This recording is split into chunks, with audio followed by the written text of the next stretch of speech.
name is Karol Jalachowski, and I'm a curator of the Docs plus Science section of the Krakow Film Festival. It's a section for science documentaries. And I have a huge pleasure of introducing Misha Wezel, who is one of the authors, one of the directors of exceptional movie, the movie titled The World of Thinking. And that's the movie about science, but in fact, the process of making science, the human drama behind making science. And I find this movie exceptional, insightful, and tender. And this time I have this. Okay, I lost you for a moment, but I've got you again. Yes. So let's continue. Yeah. And my first question would be about the place, the location, which is the Institute for Advanced Study. And it's quite a unique place. It's a kind of utopia, scientific utopia. Yes. Which was designed to attract the best minds of our times. Mm-hmm. And how did you learn about this place, and what attracted you to go there? Well, actually, it was a bit of a coincidence. So the director of the Institute for Advanced Study is Robert Dijkgraaf, and he's Dutch. He's a very well-known scientist here in Holland. And he approached us to come and visit the Institute to take a look around and perhaps make a film about it, because it's such a unique place. And it was actually funny because they'd never opened their doors like this for filmmakers before. And Thomas, my co-director, and we arrived there. And I mean, we thought, okay, how are we ever going to make a film about this place? Because with all due respect, but from the outside, it's really boring. It kind of looks like an elderly home. There's tea and cookies at 3 in the afternoon. There are mom lowers. There are, old people reading newspapers. It's very tranquil. It's very calm. And we thought, okay, this is way too boring for a documentary. So even though we know, that, yes, if you go to lunch, there are Nobel Prize winners and field medalists sitting at every table. But it doesn't show off on the outside. So we thought, okay, what are we going to do about this? And then we started talking about this with the scientists themselves, and then we thought, okay, the adventure, the anarchy, the going beyond boundaries, it all takes place inside their heads. So what we have to do for our viewers is to unlock their inner world. And also make a nice contrast with that really calm and serene outside world of the Institute. So that's what we try to do in the film. How did you find or select the protagonists? I mean, the human protagonists. Yes, so we spoke to many scientists, of course. We spent years making this film. And I think I spoke to maybe 50 people who are at the Institute, and then of course, you think about, okay, who has a dramatic storyline, who has a good message to tell, and also because we asked them the first question I asked everybody is, okay, so please tell me, how do you think? And I mean, it's a difficult question, right? I mean, if I ask you, or if somebody would ask me, I would really have to think about it. But the amazing thing was, I thought that Nima Arcani-Ahmed, for example, he could really put into words what his thought process looked like, and the same with Yvonne, and the same with Helmut Hofer. And so I was quite amazed by that. And of course, some things you can't predict beforehand. I mean, we started following Helmut Hofer, and then his son died during that year.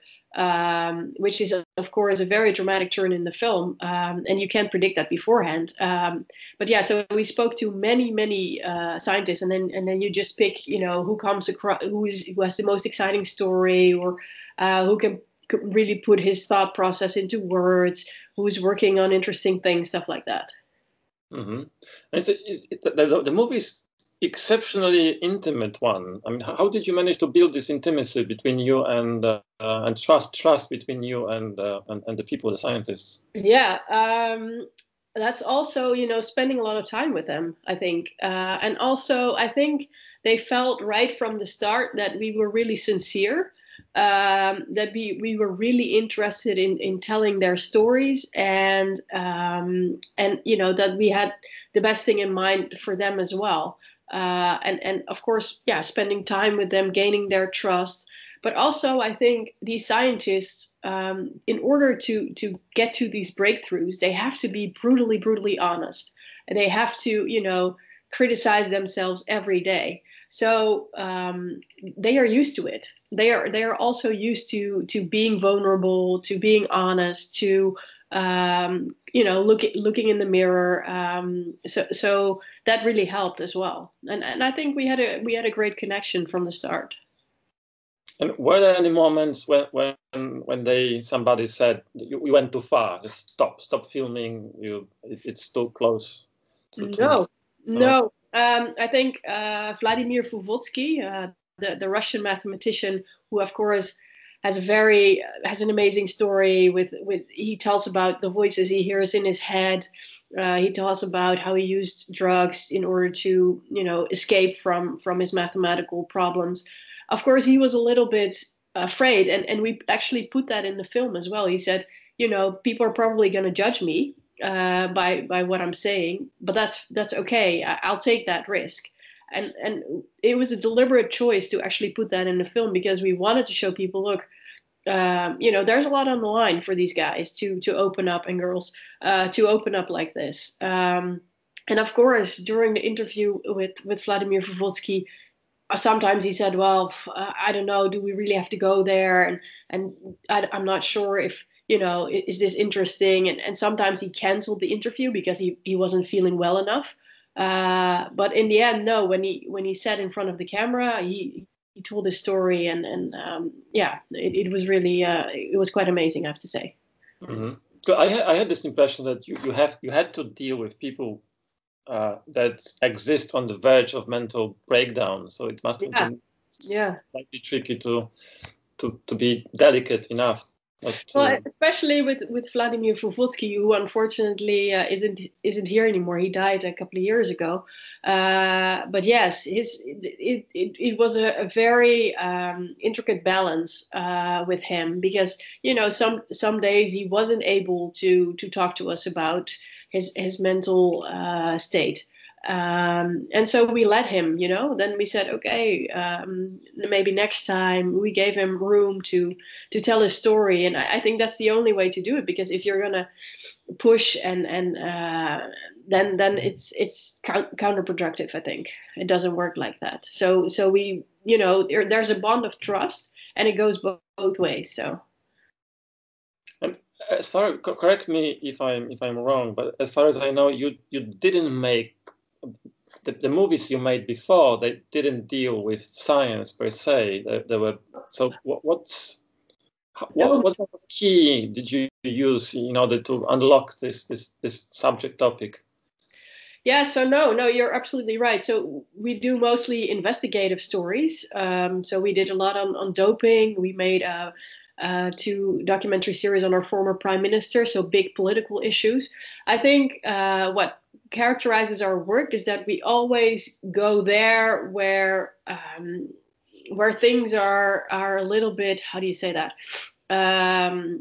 not easy. We like it, when there are issues, or when things need to be solved, or when it rubs a little bit, I can't say it any other way. So, I mean, you could make, if you go into the Institute for Advanced Study, you can make a PR movie about the Institute, for example. But we don't find that interesting. We find it interesting, where people are struggling, or where they have to overcome something, or where there's emotion, and where people go beyond boundaries. I think that's and that you can find that in different aspects. You can find that here in science, but you can also find that with, a former prime minister who has to take a very tough decision, for example, or a cyclist who decides to use doping. It's sort of the same thing, except, of course, different worlds. And like I said before, these scientists are extremely, extremely vulnerable and honest, and that was really rewarding for us to work with them. Mm-hmm. So you talked about similarities between science and other activities, physical and mental. But what would be, in your opinion, the main difference between this kind of activity and others that you would add that you dealt with in your movies? What kind of activity? Sorry. Because you mentioned you said that you were trying to find something universal in those subjects that you dealt with in the previous movies and this one, and what would be the main difference? Well, I think science from other human. Yeah. So what really surprised me in with these scientists is that it's a brutal existence, I have to say. I mean, it's really, really tough. And I didn't know that because, before really reading about these people and talking and interacting with them, often the picture that's portrayed is, there's a scientist sitting behind his desk and he's working, and there's this light bulb moment, and then there's success. But what people don't see is, these hours and hours and hours they put into it, and their minds never stop thinking. And, it's lonely as well. I mean, if you go into this place where you have to push boundaries, that means that no one has ever been there before. So you don't know if you're doing the right thing. You don't know if you're on the right path. The stuff that these guys are working on, only maybe 10 other people in the world understand it. So at the end of the day, Nima said to us, at the end of the day, there's nobody here to pat my back and say, oh, well done, you had a productive day today, because we don't know.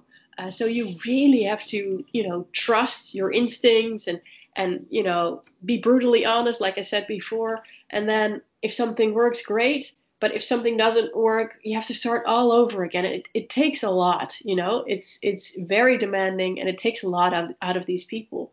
It's like Yvonne says, I'm thinking about this problem 24/7. I mean, it's not like a job. You go to the office from 9 to 5, you go home, eat dinner, stuff like that. It keeps on going and going and going. And if you're stuck, I think it's a heavy load to carry. So, and of course, if you do get to that breakthrough, it's amazing, and you can make people's lives very different. But to get there, I think it's really, really tough. And I never knew that. I never understood that before. And but I do now. So I have a lot of respect for what they're doing. Mm-hmm. Would it be the loneliest path you can take, the science, Well, I mean, in a way, yes, I think so, because I mean, it's kind of like, it's creating. So there are similarities with Nima, for example. I mentioned Beethoven's Fifth Symphony or a great piece of art. But then with art, you get to show it to the whole world, and everybody can, or some people can appreciate it. With science, I mean, it's yes, if you have great success, you can show it to the world, but then still, only maybe 20 people will understand it. So it's not like even then they're not in the limelight, because it's for a lot of people it's too hard to grip what they're doing. So yes, I think in a way it's a very lonely existence, and it takes a lot out of these people. You have to be so disciplined and go into that office and keep pushing yourself and yeah, like I said, I mean, I admire them a lot. Mm-hmm. Let's go back for a moment to the Institute itself, the place, because it was created, as we mentioned, as the great attractor of great minds of science, but it is utopian in a way, because there is no burden of giving lectures. You don't have any duties, academic duties, typical for any other scientific institution, and you are supposed just to think. Right. And it's a huge burden, it's a huge pressure that is being exerted onto you. Yes. So how those people that are depicted in your movie, how did they relate to the place? How did they describe? How did they feel in the place? Well, it was very different, I think. It's exactly like you say, the Institute provides everything for them to come up with great ideas. That is what they say. So they take away all distractions. You can do whatever you want. But that also means, exactly like you said, there's a lot of pressure, because if you can't do it there, where will you do it? And so our different main characters dealt with it in different ways. I think Nima, for example, he invites, he likes to have music, and he's very lively and bubbly. So he goes to the local coffee shop and sits there surrounded by people. And Vladimir Vovotsky, for example, really said that sometimes he missed having social interactions with people. Yvonne, we show that in the film, really felt the pressure to perform. So it goes both ways. I think, it works for some people who like the tranquility and the peace of mind, but other people really need to have other people around, or have a city buzz, for example. And for them, I think it's difficult. And yeah, like you said, it adds extra pressure as well. If you say, okay, we've provided the best circumstances for you to come up with great ideas, now do it. And then if it doesn't happen, I can imagine that you start doubting yourself, or so yeah, it goes both ways. It's a great place to work, I think, but I think for some people it's not the best place to work. So. Mm-hmm. And how did you resist the temptation of explaining the science that they make? Because it's quite typical, this attempt of explaining about all those problems that scientists deal with. And you decided, I think, not to do that. Yes. Okay, so we didn't want to make like an educational movie, and we were looking for, like you said before, like universal themes that people could relate to. So fear of failing, being overworked, being stuck, using enhancing stuff for your brain, stuff that we could all relate to. So we also felt we didn't want to insult them by simplifying what they do, because it is really difficult. So we didn't want to simplify it. So what we tried to do is, in 3 lines, sort of broadly explain to the viewer what they do. So for example, what Nima is working on, for example, what Yvonne is working on, but not go into too much detail, because I think you will lose the viewer. For example, during the interviews, of course, we asked them, and they are really, really great in explaining what they do. But even for me, after 10 minutes of listening, I felt like my mind was drifting away, because I just couldn't follow.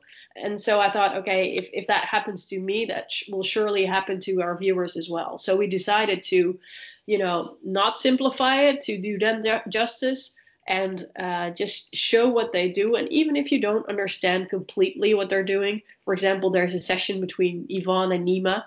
Obviously, we don't understand the details, but we do understand that, hey, they're making progress, or hey, there's a little discovery there.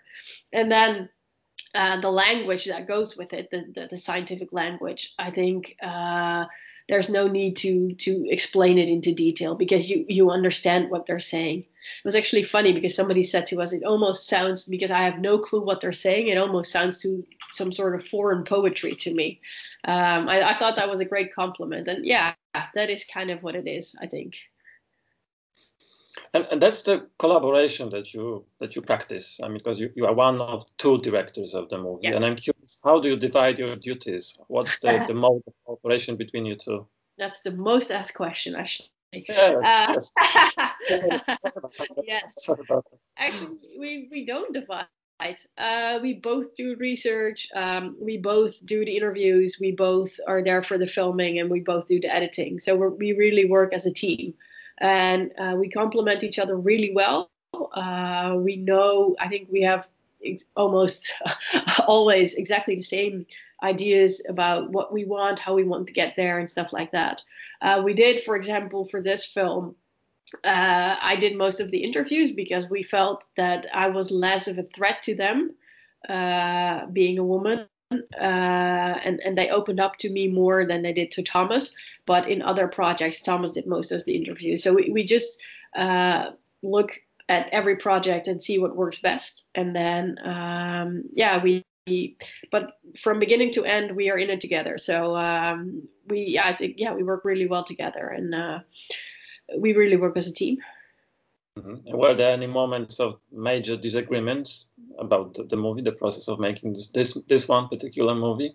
No, I don't think so. I mean, of course, in the process, there's always, you like this quote, or should we do this, but from the beginning, we didn't want to do a voiceover, for example. We tried to have, Robert Dijkgraaf, the director, be sort of a narrator. And I think it worked. And no, we agreed almost on everything. I'm thinking, but no, I don't think so. No. No, it was, of course, I mean, every film, making every film is a difficult process, because some things work, some things don't. And it's kind of like, sort of like a thought process you go through. You have to dive in deep. And of course, you have a scenario beforehand, and you think, okay, this works there, this works there. I think the order of the scenes was really, we really struggled with that in the beginning. But then at some point, that's kind of the magic of filmmaking, I think. Once it's right, and you know it right away. But before you get to that point, it's always a struggle, of course. And we also worked with a great editor on this film. He's an American, and he did many episodes for Chef's Table for Netflix. And we saw one of the episodes he did about a Brazilian chef, and we loved it so much. And we were kind of like, wow, this associative way of editing that would work great with our film. So we approached him, and then he said yes. Because he was also very interested in how these great minds work. And so we collaborated really well together, yeah. Is the final cut much different from the version that you began with? Or was the process of editing evolutionary, or it was more or less systematic, or just following the Well, we go into the edit suite really prepared, so we script everything on quote level. But then, things work, things don't work. So yes, of course, the final cut is very different from what you start off with. I mean, that's a process. I mean, you have to, fine tune and mix the order and make some characters, you have viewings where other people watch it, and some characters really work and really appeal to people, other characters not so much. So you have to balance that. And yes, it changes a lot. Mm-hmm. Were there any assumptions about the movie that you had, or assumptions about science that you had to abandon in the process of editing or filming? Because as I understood, it was a long story, the making of this movie. It took several years. So yes, you changed during. Well, I mean, it wasn't so much that it was a long process because a lot of things changed, but just because, we wanted to really do a good job and really do them justice. So we spent a lot of time researching, also, grasping the material, of course, because it's not easy to understand what these guys are working on. And so we spent a lot of time doing that, gaining their trust. And then we spent almost a year of filming, so going back and forth to the United States. Well, yeah, like I said before, there's this picture of this scientist sitting behind a desk and having a light bulb moment. Well, that's definitely not the way it is. And also what I found really interesting is I'm always really interested in how people do things. So how do you create, or how do you compose, or how do you think in this case? And the funny thing was that they were really interested in it themselves as well, but it just doesn't get talked about that much. So we started talking to them, and then they were like, oh, have you talked to so and so? What did he say? How does he do it? They were really curious about each other's methods as well, and I thought that was funny. And so yeah, but the main thing is that it's so much harder than I thought it was. And yeah, so that was the big thing that I came away with. And Freeman Dyson was a legendary figure of science. That did meeting Freeman Dyson and having him in front of your camera, did it influence the movie or the way that you wanted to shoot, or did he influence the process of movie making? Yeah, Freeman is a real character, and he's such a legend, indeed. Of course, when we met him, he also passed away, unfortunately. When we met him, he was already quite old, so he came to his office to the Institute every day, and his mind was still super sharp. But of course, he wasn't at the top of his game anymore. So we wanted to show people who are part of the faculty, who are really in the trenches, so to speak, every day. So Nima and Helmut and Vladimir. And but we also, we couldn't pass Freeman Dyson, of course. So we wanted him to be part of our film as well. So what we did was we took his breakthrough, which was also a phenomenal story, on a bus going in the middle of the night, a Greyhound bus in the middle of the night, traveling through the United States of America.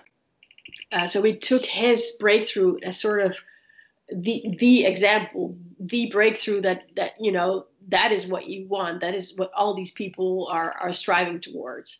And so that's how we implemented him in the film as like the big example of a breakthrough where everything clicks together magically, and use that as, see guys, this is what these scientists are working towards.